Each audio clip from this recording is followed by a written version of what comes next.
Phillips, Elsa Garcia, Tristan, Sebastian, and Gus.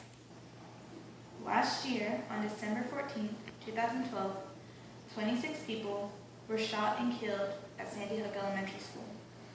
A man named Adam Milan took his mother's gun, shot and killed his mother Nancy. From there on, he went to the school. Arriving to the school doors were locked.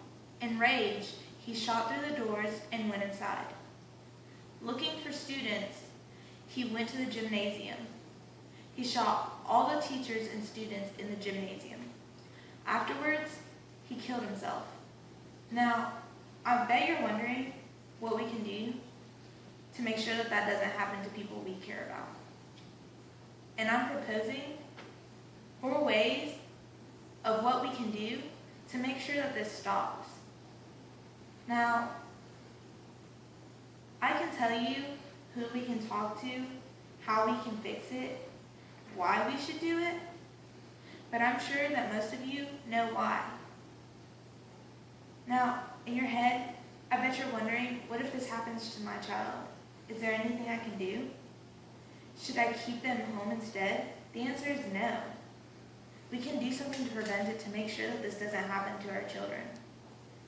Now, I bet you're wondering what exactly we can do. It's called campus police. Actually putting police officers inside of the school and making sure that they're protecting our students. Having police officers around the school, protecting them. Not to restrain our students and stop their freedom, but to ensure their safety. Now, all of us have probably someone that we care about, that we love more than anybody else, and would never want anything to happen to them. How many of you in here have family members that are either in school, friends, anybody that you love or you hold dear to you? Just raise your hand for a minute.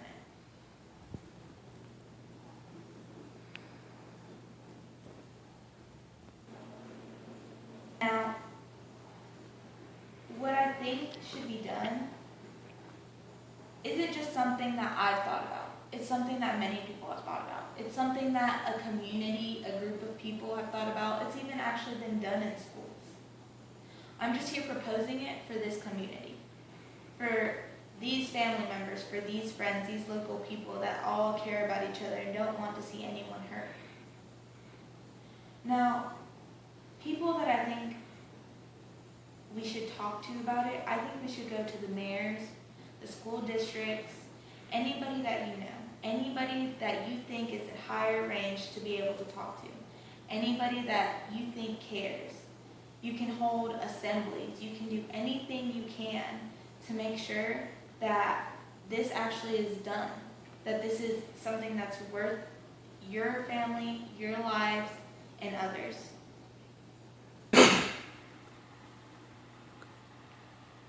Finally, we have to take it to the next level. Everyone in this room must want action done. But we as people who want this problem to be solved have to take the proper steps to actually solve them. We want people in charge to make sure that the bigger issue is a sense to them, to make them smell it, hear it, breathe it, and dream about it, so that this can actually be done. We must show the people in charge that we are seriously concerned about the matter. So, who exactly are these people? Yeah, they're the school districts, everybody that we just mentioned. But they're also people that are not just in charge. They're also people like us, everyday people that just have children that go to school, that loves for their children to get an education. But we have to sit here and actually face reality. We don't have to sit there and talk to every person we know. We can just do small things. There are other people that can move our words to the next level. And maybe we can make this, instead of doing a community process, a process for everybody to enjoy.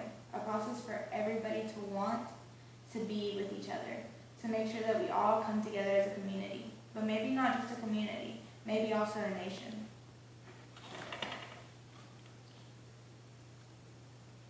We have to start posting signs in public exhibitions. We have to start showing things. We have to start doing things. It's the only way that we can actually prevent this from happening.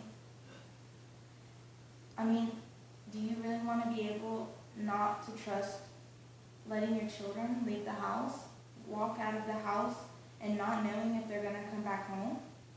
Is that something that we can all handle and deal with? I don't think I could deal with it. So it's time we put our foot down and make a change. To know we did what we had to do to change. I've stated 4 ways that we can solve this. I've told you guys what we need to do.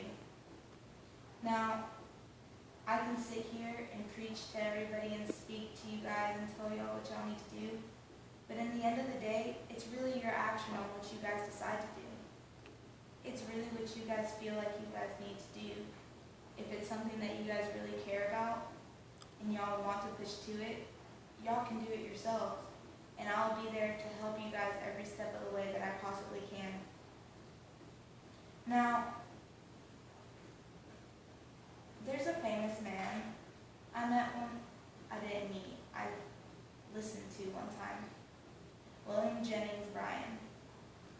He said, and I quote, "Like the path, there's always a shining light, and it shines more and more until the perfect day." Everyone could use this in a different way. I decided I would use it here, in this moment, speaking to everyone. Because our voices and our decisions are the path, and they are strong, and they both become closer and closer until the perfect day where we don't have to worry about anything anymore. I don't know what it's like to lose a family member yet, but all the people at Sandy Hook know. They know what it's like to lose a family member. And I don't want any of us to know what that feels like, especially in such a tragic